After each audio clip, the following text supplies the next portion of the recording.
વડોદરા મહાનગરપાલિકા દ્વારા અટલ બ્રિજની દિવાલો પર પેઇન્ટિંગ કામ શરૂ કરવામાં આવતા સામાજિક કાર્યકર અતુલ ગામેચીએ અનેક પ્રહારો કર્યા હતા।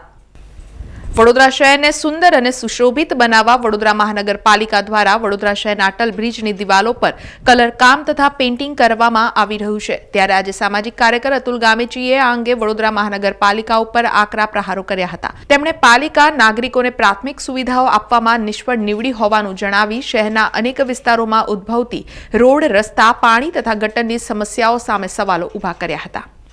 વડોદરા શહેર સ્માર્ટ સિટી તરફ જઈ રહ્યું છે તેવું બતાવવા માટે થનગની રહેલા વડોદરા મહાનગરપાલિકાના અધિકારીઓ વડોદરા શહેરના વિવિધ ઓવરબ્રિજ, વિવિધ જગ્યાઓ પર અનેક જાતના કલરિંગ કામો કરવામાં આવી રહ્યા છે, ડિઝાઇનો બનાવવામાં આવી રહી છે, ક્યાંક ને ક્યાંક સ્ટીલના થાંભલા નાના નાના લગાવવામાં આવી રહ્યા છે અને સ્માર્ટ સિટી બતાવવાનો પ્રયાસ વડોદરા મહાનગરપાલિકાના આ જાડી ચામડીના સત્તાધીશો, જાડી ચામડીના અધિકારીઓ બતાવવાનો પ્રયાસ કરી રહ્યા છે।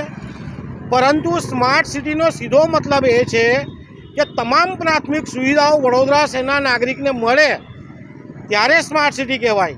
પીવાનું ચોખ્ખું પાણી મળે, વડોદરા શહેરમાં ગટારો ના ઉભરાવી જોઈએ, વડોદરા શહેરમાં રોડ રસ્તા લખોટી ગગડે તેવા હોવા જોઈએ, આરોગ્યની દ્રષ્ટિએ વડોદરા શહેરનો નાગરિક સુખી હોવો જોઈએ, મચ્છરજન્ય રોગચાળો ફેલાય તેવી જગ્યાઓ ના હોવી જોઈએ, વડોદરા શહેરમાં સ્વચ્છતા જળવાવી જોઈએ। આ તમામ જ્યારે સુવિધાઓ વડોદરા મહાનગરપાલિકાના સત્તાધીશો, અધિકારીઓ આપે તેને સ્માર્ટ સિટી કહેવાય। પરંતુ હાલમાં વડોદરા મહાનગરપાલિકા દ્વારા વડોદરા શહેરને ફૂલ ગુલાબી ચિત્ર બતાવવામાં આવે છે, કલરિંગ ચિત્ર ઊભા કરી દેવામાં આવે છે, રાત્રે રોશની ઊભી કરવામાં આવી રહી છે।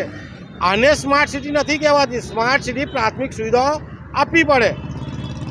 જેમ સુરત લઈ લો, ઇન્દર લઈ લો, સ્વચ્છતાની બાબતમાં 1 નંબર છે, ત્યારે વડોદરા શહેરનો નંબર પાછો જતો જાય છે।